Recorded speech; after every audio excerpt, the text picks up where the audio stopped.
My husband, John, and I, we decided we needed a break. City life was getting to us. The usual grind, you know? We saw this place advertised online. Luxury glamping experience. Sounded perfect. Get back to nature, but without the hassle of pitching a tent in the rain. They had these yurts, all fancy and kitted out, in the middle of what was described as unspoiled woodland. Romantic, relaxing, exactly what we thought we needed. The drive there was long, winding roads that got narrower and narrower. Cell service started to get patchy, then disappeared completely a good hour before we arrived. Looking back, that should have been a sign. We got to this clearing and there were maybe 5 or 6 yurts spread out, looking exactly like the pictures online. All canvas and wood, with little solar lights strung up between them. It was pretty, in a way. Isolated, definitely. There was a main cabin a little further up the track, presumably where someone would be if you needed anything. But it was all dark and silent when we arrived. We found our yurt easily enough. Number 3 was written on a little wooden sign stuck in the ground outside. It was nicer than I expected inside. Proper bed, furniture, even a little wood-burning stove. We unpacked, made some tea with the gas stove they provided, and just sat for a while, taking in the silence. Real silence. City silence is just layers of distant noise, but this was absent of sound. It felt heavy. John, ever the optimist, was loving it. "Peaceful, right?" he said, grinning. I tried to smile back, but something felt off. It started small, just a feeling, really, like being watched. I dismissed it as just being in a new place, my city senses on high alert. We went for a walk around the woods. The trees were dense, ancient looking, the kind that block out a lot of light, even in the daytime. There were trails marked with colored tape tied to branches, which was helpful, but it was still easy to feel disoriented. The air was heavy, damp, and smelled of earth and something else. Something a bit metallic, maybe? I couldn't place it. As we walked, I started noticing things. Noticed how still everything was. No bird song, no rustling leaves from anything bigger than insects. Just the sound of our own footsteps and breathing. It was unnaturally quiet. I mentioned it to John, but he said I was being paranoid. He pointed out a squirrel darting across the path. Okay, fair enough. But even the squirrel seemed muted, like it was moving through treacle. Back at the yurt, as evening drew in, the woods got darker, quicker than I thought they would. The solar lights came on, casting weak pools of yellow around the yurts. Inside, with the stove lit, it was cozy, I'll give it that. But outside felt like it was pressing in. The silence was even heavier now, broken only by the crackling of the fire in the stove and the wind. It was the wind that started it, I think. It wasn't a normal wind. It didn't whistle or howl like wind usually does. It was more a sigh, a long, drawn-out sigh that seemed to come from everywhere and nowhere at once. It was just a low, constant sound, like the world itself was exhaling, and it vibrated through the yurt walls, a faint, constant tremor you could feel rather than hear clearly. I couldn't shake the feeling of being watched. Every shadow seemed to shift. Every rustle of canvas sounded like footsteps outside. I kept glancing at the yurt flaps, half expecting to see something there.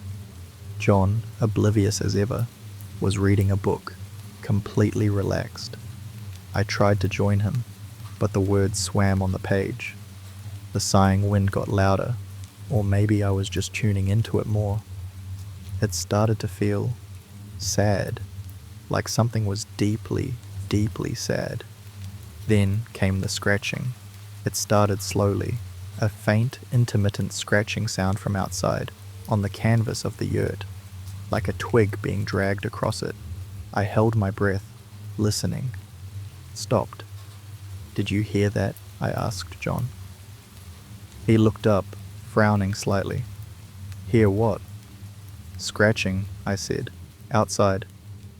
He listened for a moment, then shrugged. Probably just branches moving in the wind. But it wasn't branches. Branches would scrape, rattle. This was a distinct, deliberate scratching, like fingernails. I told him it sounded like fingernails, and he just laughed, rolling his eyes. "Come on," he said, "you're letting your imagination run wild." He went back to his book. The scratching started again, more persistent this time, and it moved. It started near the top of the yurt, then slowly, deliberately, traced a path down the canvas wall. Slow, methodical scratching, almost like writing. I shivered. "John, listen, seriously, listen to that." He finally put his book down, tilting his head. He listened for a moment, his brow furrowing. He still looked unconvinced it was anything to worry about, but at least he acknowledged it. We both sat there, listening to the scratching, tracing invisible patterns on the yurt canvas. It went on for a long time. Minutes, maybe. Felt like hours.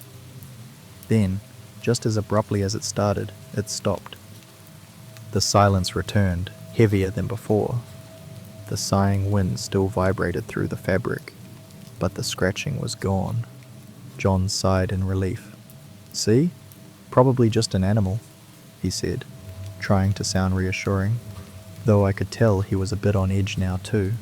We tried to talk, to distract ourselves, but the silence was oppressive. We felt trapped in this little canvas bubble, surrounded by something unknown. Later, when we were getting ready for bed, the sound started again. This time, it wasn't scratching. It was tapping. Gentle taps on the wooden frame of the yurt near the bed. Tap, tap, tap. A slow, rhythmic tapping, like someone was knocking lightly, politely, except there was no door to knock on. Tap, tap, tap. Closer now. The tapping seemed to move around the frame of the bed, following us as we moved. I sat bolt upright in bed, heart pounding. "John, what is that?" He was pale now, eyes wide, no longer dismissive. He could hear it too, clearly. Tap, tap, tap. It was right above my head, tapping on the wooden beam just inches away. We held our breath, frozen in place, listening. The tapping continued, a slow, deliberate rhythm, circling the bed. Then it stopped again. Silence. Just the sighing wind and the frantic beating of our hearts. We didn't speak, didn't move. We just stared at each other in the dim light of the stove, fear creeping into our eyes. After what felt like an eternity, the tapping started again. But this time, it wasn't just tapping. It was something else. Something wet. A soft, wet, slapping sound, mixed with the taps.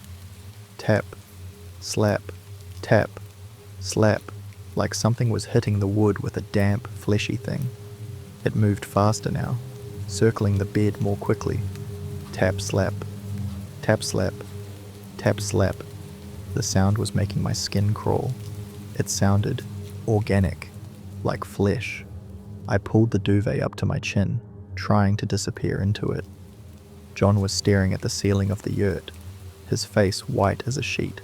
The tap slapping got louder, closer, more frantic.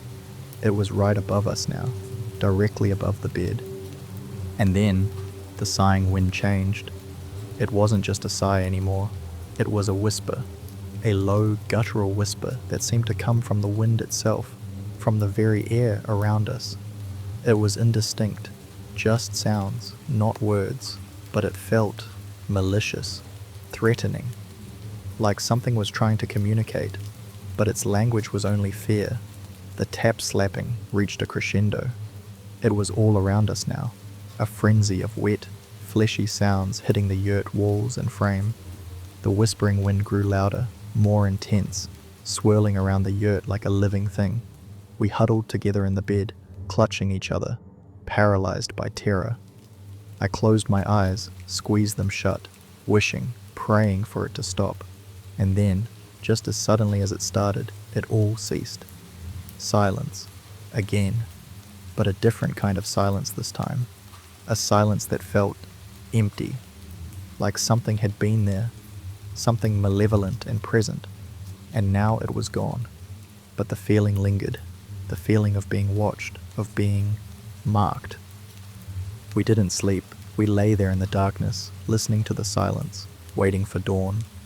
Every creak of the yurt, every rustle of leaves outside made us jump. We didn't speak. What was there to say? We both knew something had happened, something inexplicable and terrifying. As soon as there was a hint of light in the sky, we were up, packed our bags in a blur, practically threw them into the car. We didn't even look back at the yurt, at the woods. We just drove and drove until we were back on proper roads, back in cell service range, back in the world of noise and light and normalcy. We never talked about it properly, not really. We tried to explain it away, rationalize it. Animals, the wind, our imaginations running wild. But deep down, we both knew it was more than that. Something was there, in those woods, in that silence. Something that didn't want us there. Something hungry. I saw an advert for glamping again the other day, online. It made my stomach clench. I quickly scrolled past. Some experiences you just don't want to repeat, and some silences are better left unbroken. I still get the sighing wind in my dreams sometimes, and the tap slapping, and I wake up cold in the middle of the night, listening to the quiet and wondering if it's coming back.